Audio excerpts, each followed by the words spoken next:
Alright, so what we've done so far is we had the ordered pair, negative 1, 3, which is x is negative 1, y was 3, and we used the fact that x squared plus y squared equals r squared to solve for r. We found r was plus or minus the square root of 10, but because the radius is always positive, we're just using the square root of 10. And now what we've done is we've started plugging in using x, y, and r to find our 6 trig functions. And so we said sine of theta is y over r, y is 3, r is square root of 10. But now we got the issue we can't have a radical on bottom, right? So what are we going to do? Y'all can answer me now. What happens when you have a radical on the bottom of the fraction? No, not keep it, change it, flip it. Remember, you have to multiply it by itself, though. And what you do to the bottom, you have to do to the top. So on top, you have 3 square roots of 10 over. On bottom, you have square root of 10 times 10, which technically is the square root of 100. And then you take that. And square root of 100 is 10. So 3 square roots of 10 over 10. All right, cosine of theta. What is cosine in terms of x, y, and r? X over r. What is x? Over what is r? Again, can't have the radical on bottom.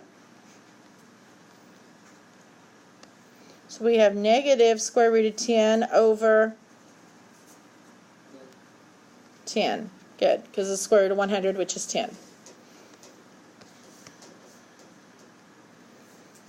All right, tangent of theta in terms of x, y, and r. Well, it's going to be y over x, which is 3 over negative 1, which is negative 3. And then we have our 3 reciprocal functions. What's the reciprocal of sine?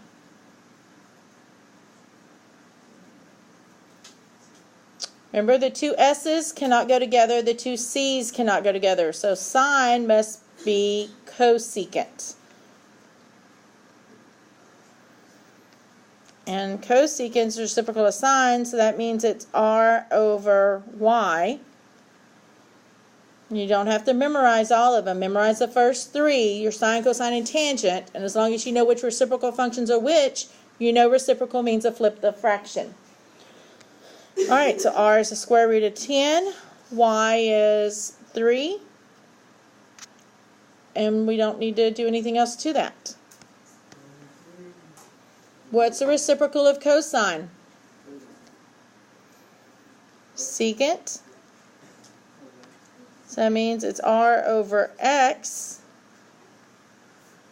So r is the square root of 10. X is negative 1, which is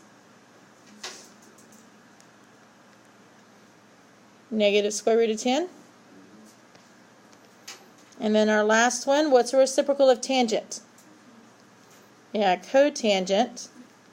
So it means it's x over y, which is negative 1 over 3. And there is our 6 trig functions that it was wanting.